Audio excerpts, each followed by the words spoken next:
One out of every 8 Americans lives in California, but the rules shaping their lives seem nothing like the rest of the country. This state stretches from desert to rainforest, and it powers an economy bigger than India's. Yet it rewrites political norms, cultural playbooks, and even how democracy works. Why does California succeed by running in the opposite direction from almost every other state? And what happens when the rest of America collides with its experiment? California is a state that operates on a scale few places can match. Nearly 39 million people call it home, more than the entire population of Canada. Its economy, valued at about $4.1 trillion in 2024, ranks fifth in the world, ahead of India and the United Kingdom. This is not just a state, it is a nation-sized powerhouse wedged between the Pacific and the deserts of the West. The land itself is a study in extremes. California stretches over 800 miles from the Mexican border to the forests of the north, crossing a patchwork of climates found nowhere else in the country. In the south, the Mojave and Colorado deserts record some of the hottest temperatures on Earth. Death Valley once hit 134 degrees Fahrenheit. Head north and you reach the rain-soaked redwood forests where ancient trees tower above a landscape that can see more than 100 inches of rain each year. In between lies the Central Valley, a vast agricultural plain that, thanks to its Mediterranean climate, produces crops year-round, a rarity in North America. This collision of scale and diversity is not just about numbers or geography. It is woven into California's identity. The gold rush of 1848 brought a flood of people and fortune seekers, ballooning San Francisco's population from a few hundred to tens of thousands almost overnight. That frenzy for opportunity set the tone for what would become the California Dream, a belief that anything is possible and that the rules can be rewritten. In California, the ordinary becomes extraordinary simply by the magnitude of what is at stake. On the political map, California stands apart from its neighbors. While states like Arizona, Idaho, and Nevada swing between parties or lean red, California is a deep blue outlier in the American West. Democrats hold 62 of 80 seats in the state assembly and 32 of 40 in the Senate, a supermajority unmatched in most of the country. This numerical dominance is not just about party loyalty. It grants the power to pass sweeping legislation at a speed and scale other states rarely experience. With such concentrated control, California lawmakers can move quickly from idea to law. In 2019, the legislature passed AB 5, redefining gig work and reshaping the employment landscape for millions, all within a single session. Climate policy moves even faster. The state's Air Resources Board set emission standards in the 1970s, decades before the federal government followed suit. Measures like these, debated for years elsewhere, become reality in Sacramento almost overnight. The result is a policy laboratory, where new ideas are tested on a scale that affects nearly 40 million people. While other states may hesitate or compromise, California's supermajority can push through changes in housing, healthcare, and climate without waiting for national consensus. Critics warn that this speed can leave dissenting voices behind, but supporters argue it is the only way to tackle challenges as large as California's. This unique leverage transforms the state into a proving ground, not just for laws, but for the very pace of political change. In California, the question is not whether something can be done, but how quickly it can happen. For most states, the economy leans on a single engine: manufacturing, farming, or maybe finance. In California, three worlds run side by side and feed off each other. In the north, a founder sketches code in a Palo Alto garage, chasing the next big leap. Silicon Valley alone draws 40% of all United States venture capital, and Santa Clara County's gross domestic product tops $500 billion. The ripple effects travel far beyond the Bay. Ideas born here, from search engines to smartphones to artificial intelligence, shape how the rest of the world lives and works.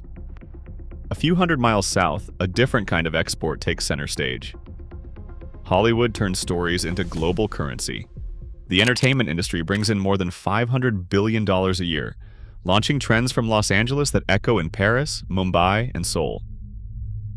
California's cultural output is not just American, it is international, setting the pace for music, film, and fashion in a way no other state can match.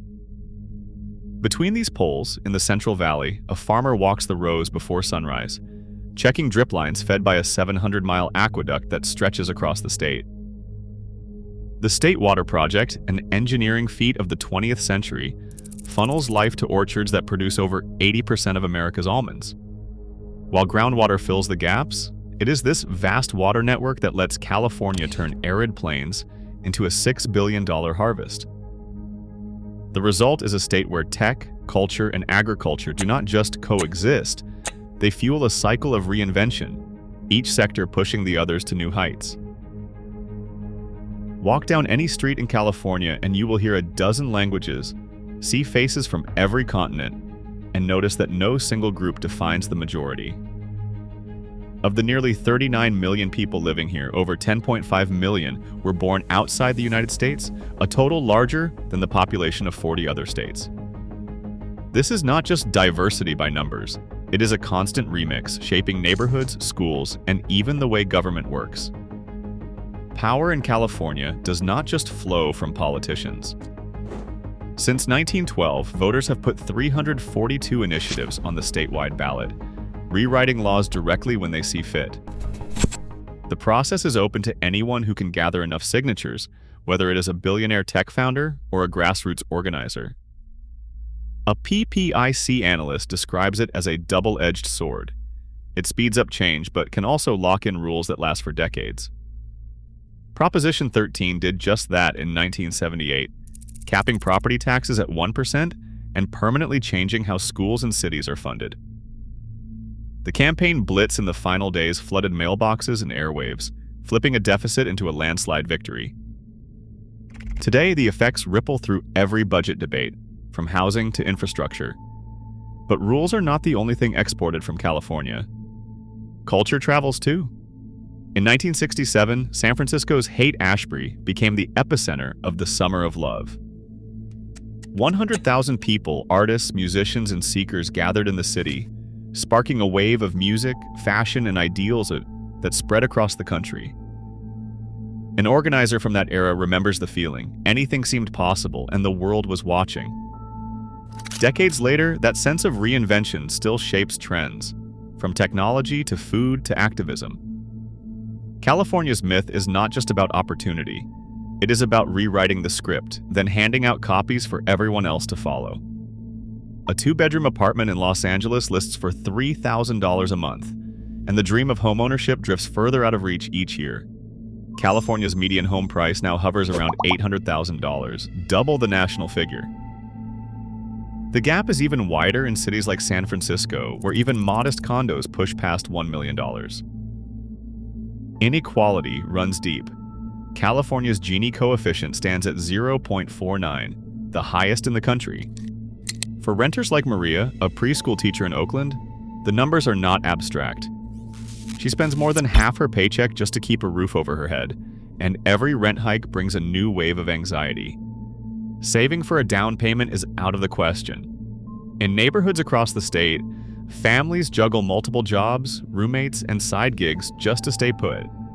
The cost gap is not just a statistic, it is a daily reality that shapes lives and futures. In 2018, an aging power line sparked the Camp Fire, destroying the town of Paradise and taking 85 lives.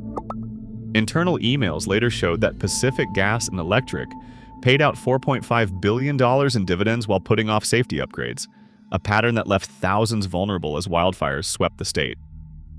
At the same time, California's high costs and constant disruption pushed people to the breaking point. Between 2020 and 2023, the state lost 300,000 more residents than it gained, even as tech workers and immigrants kept flowing in. Yet no state has more weight in national politics. California holds 54 electoral votes, the largest bloc in the country. Each disaster, each departure, only magnifies its influence. Right now, decisions made in California ripple to every corner of the country, economically, politically, and culturally. As America's challenges intensify, California's experiments become the nation's test cases. The real question is not why it is different, but whether the rest of us are ready for what comes next.